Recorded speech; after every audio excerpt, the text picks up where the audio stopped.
Welcome to 52 Questions. I'm Shannon Weber, Director of HIVE. Every year, HIVE answers hundreds of questions from patients and partners and providers, and each week in 2018, we're bringing you a frequently asked question in video format. And for this week's question, I have come to the California Sperm Bank. The Sperm Bank of California. Oh yeah, we'll start this over. Thank you. As soon as I was saying it, I'm like, is that the Sperm Bank of California? There's a different sperm bank called California Private Bank, so you don't want to mix this up. Oh, okay. And I know you're not those people. I just have it wrong. Yeah, okay. That's right. It happens all the time. Okay.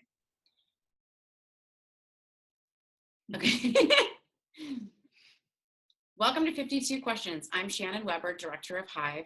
Every year, HIVE answers hundreds of questions from patients, their partners, providers, and each week in 2018, we're bringing one of those frequently asked questions to you in video format. For this week's question, I am at the Sperm Bank of California to talk with the Executive Director, Alice Ruby, to answer the two questions, actually, that kind of go together. One is, what is donor sperm? And the follow-up question to that is, how could donor sperm be useful for someone who's affected by HIV who wants to have a family? So donor sperm are sperm donors who donate through an organized program. We're licensed by the federal government and by the state, and we screen them for health issues and for their right reasons for being a donor and for their sperm counts. And they provide samples to us that can then be purchased by individuals who are trying to build their family and need sperm for a variety of different reasons. We serve a lot of LGBT couples. We serve a lot of single parents, and we also serve people who are living with HIV or for other reasons have a male partner or a partner with sperm who is unable to provide the sperm for the pregnancy.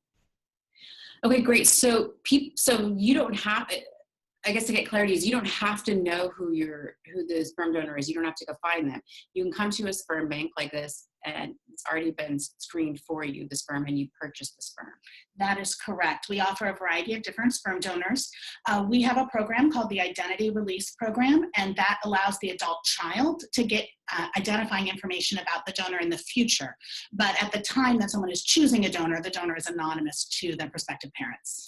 You know, we didn't talk about this ahead of time, so I hope it's okay to ask you, but I realize in chatting with you now, do you guys also do help at the Sperm Bank for helping people with figuring out the legal implications of their family building, or we also have resources that we found at HIVE that we send folks to, or do you have suggestions about that? Because there are things to consider depending on your family makeup for how you make these arrangements. That is a good question. We don't provide legal support. However, when the donors participate in our program, one of the things that they do is they waive any parental rights or responsibilities for future children. Okay. So when an individual or a married couple conceives and has a child through the sperm bank, they are legally, either individually or if the couple is married, the parent or parents of that child.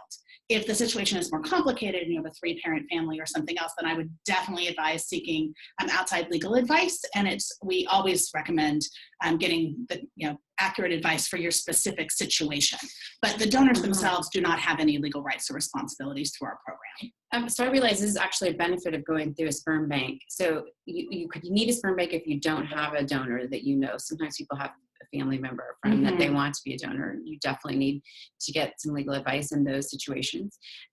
So not only do you not have to find the donor, but then you are also not having to deal with that barrier around the legal rights. That is correct. So it does provide another potential safety net for families. We also encourage families, especially people who are who've never thought about using a donor before, especially heterosexual couples, to consider maybe talking with a mental health professional who's an expert in the field. Madeline Feingold is a local therapist who has a lot of resources on her website, so we should definitely include that in the links for this. Great. Okay, so tell me a little bit of the logistics then. How could donor sperm purchased through a sperm bank help someone who's affected by HIV to have a family? Well, it certainly, if the person who's affected with HIV is the person who would be the sperm provider in the couple, then it removes that possibility of transmission to either the partner or the child. And so it's an easier route for some folks. There's less stress. You don't have to just worry about that piece of it. I would say that it's important to remember that building a child through donor conception is not like a fertility drug. It doesn't solve your fertility problem. It's actually a different way of building a family, and there's implications for that as well. And I would encourage anyone considering using a donor to think about what those long-term implications might be. The child may want to know more about where they came from.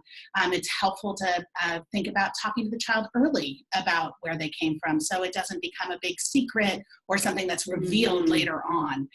Think about adoption. In most adoption now, people tell the child from the beginning. So that's just part of who they are as a person. It's part of their family creation story, and we encourage people to do the same with donor conception.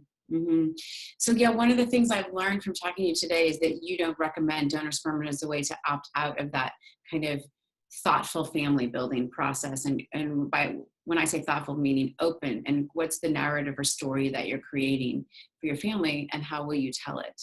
Exactly. We encourage people to be proud storytellers for their child. You know, children want to know where they come from, and they like to learn about themselves. And if you tell your child when they're young, it becomes a positive bonding experience between the parent and the child.